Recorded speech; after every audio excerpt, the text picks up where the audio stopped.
Good morning, ladies and gentlemen.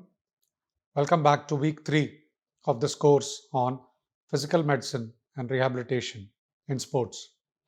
This is lecture 2, and today we'll be dealing with the immediate treatment and first aid in sports injuries. I am Colonel Dr. Anup Krishnan, and I'll be taking you through this lecture.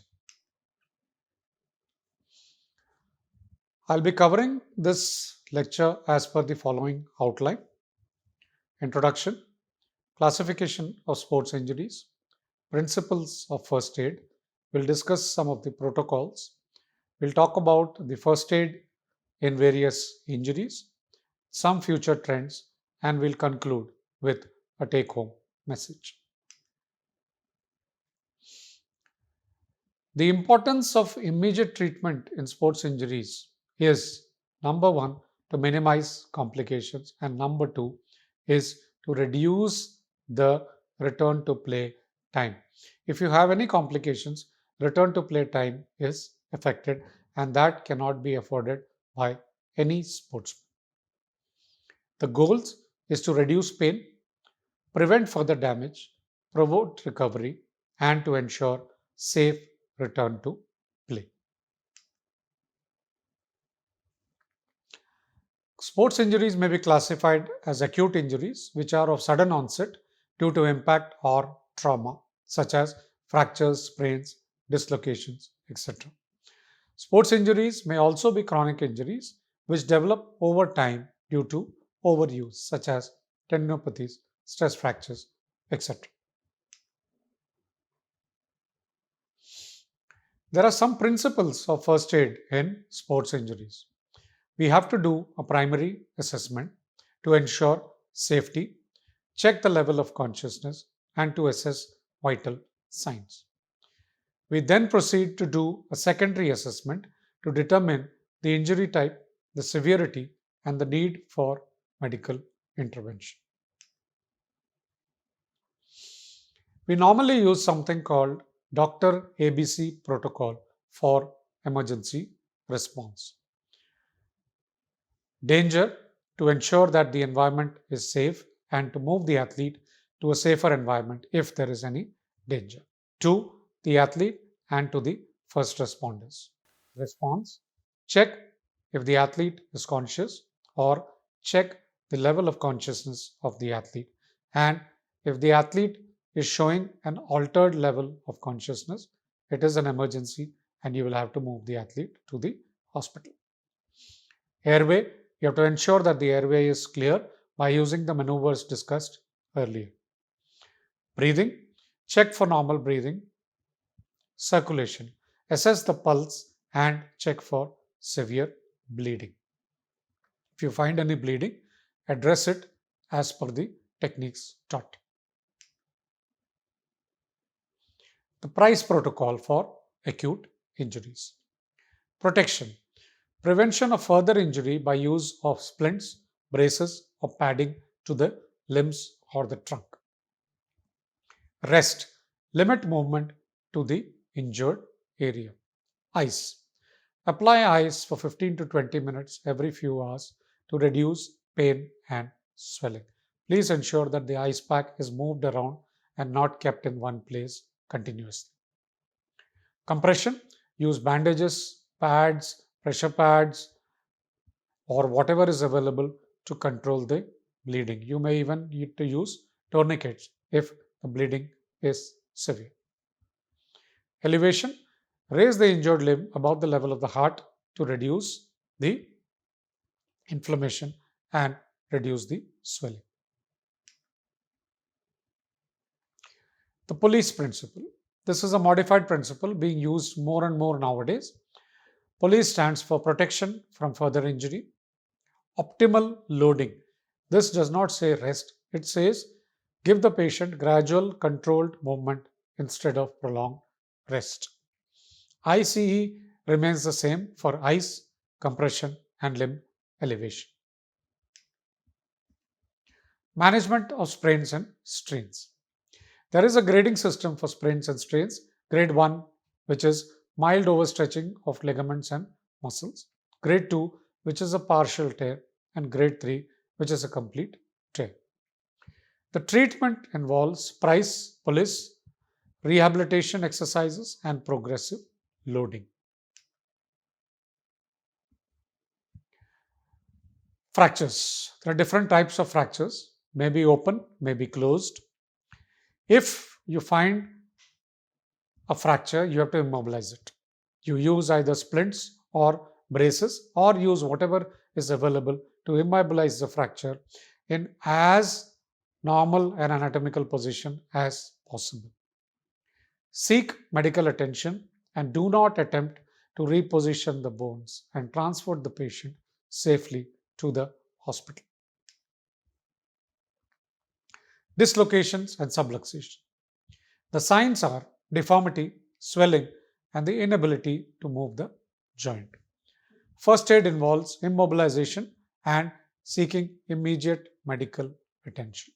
Do not attempt to relocate the joint manually or do not attempt any techniques to push the bones and joints back into place. Head injury and concussion management. The signs are headache, dizziness, nausea, confusion, memory loss, etc.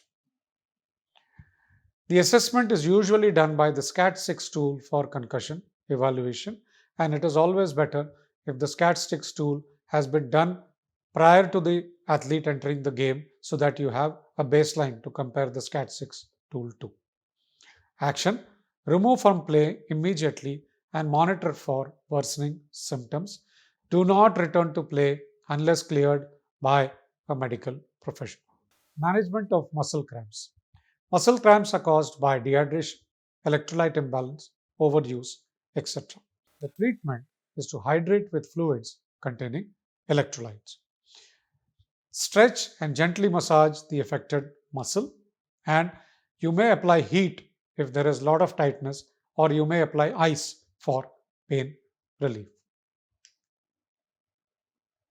Management of contusions and bruises. Apply ice to minimize swelling, protect the area from further impact, and monitor for sudden increase in swelling and or development of compartment syndrome. Wound care in sports injuries. Always clean with sterile saline or antiseptic solution.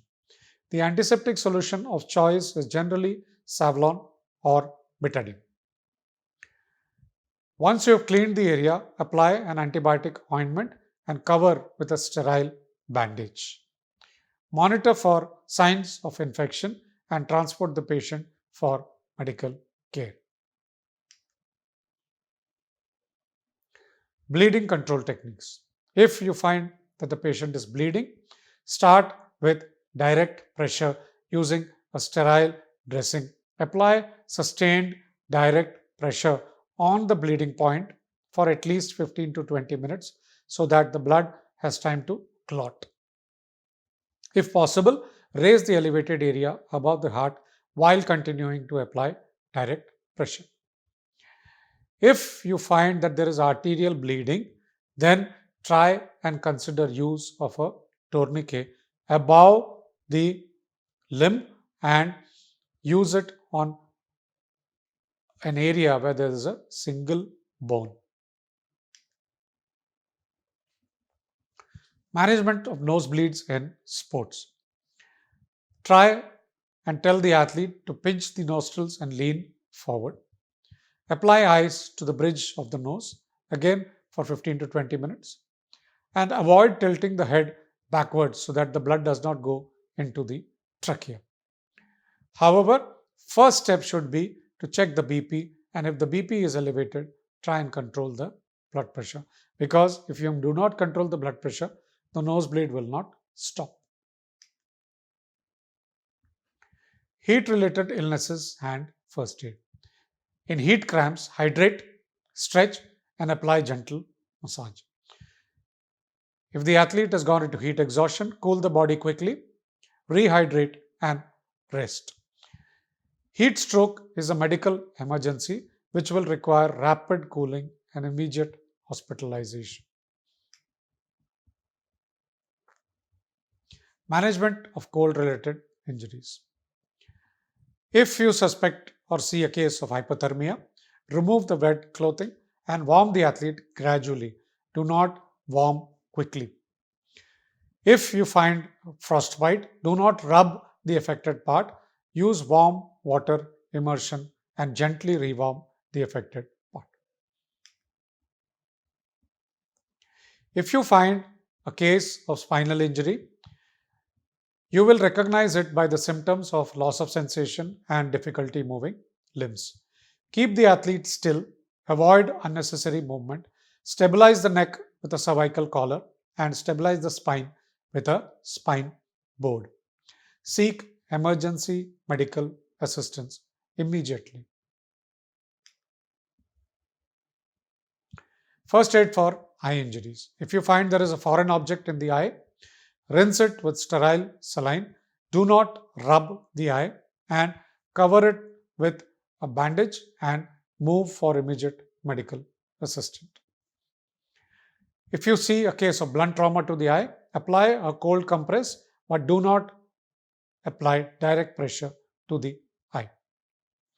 If you see a case of chemical exposure, rinse with clean water for at least 15 minutes and rush for medical attention. Dental injuries and first aid. There is a patient with a knocked out tooth. Place the knocked out tooth in milk or saline and seek emergency dental care. If you find a fractured tooth, apply a cold pack and see a dental surgeon. Sudden cardiac death in athletes. The signs are sudden collapse, no pulse, and no breathing. Immediately start cardiopulmonary resuscitation and use an automated external defibrillator as soon as possible. Early defibrillation is critical for survival. What is the role of the first responders in sports injuries?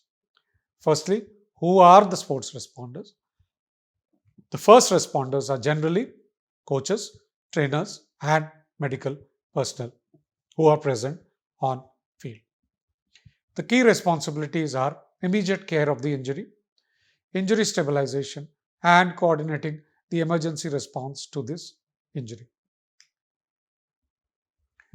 Return to play guidelines. There are several criteria for return to play. There should be complete pain free movement. There should be a full range of motion and strength in comparison with the other limb. And the athlete should be cleared by a healthcare professional if needed. Future trends in sports first aid. The role of wearable technology to detect injuries in real time is coming in faster. And you are now having sensors which can detect injuries and, more importantly, detect the impacts on the athlete and the force of the injury which the athlete has sustained. You have on field diagnostic tools such as portable musculoskeletal ultrasound for quick injury assessment and gradations on the field. There are a lot of advances which have occurred in regenerative medicine for faster healing. The take home message: there is a big role of quick response in sports injuries because quick responses minimize complication, reduces pain, and speeds up recovery. Assessment is usually done by the Dr. ABC protocol for emergency evaluation. Price and police protocols are to be followed. We must be aware of the common injuries and the first aid protocols for these common injuries. We discussed some future trends of these injuries. We should be aware that proper first aid knowledge ensures athlete safety and optimal recovery. These are the references, ladies and gentlemen. I strongly urge you to go through them in the interest of better understanding and As we all know, towards the end of the week, there will be a week ending assessment or test which you will have to submit within the pre-arranged time. I seem to have finished, ladies and gentlemen. This has been an important topic, and I hope you have understood the various nuances of this topic. Thank you for listening. Thank you for attending this course. Thank you and Jai Hind.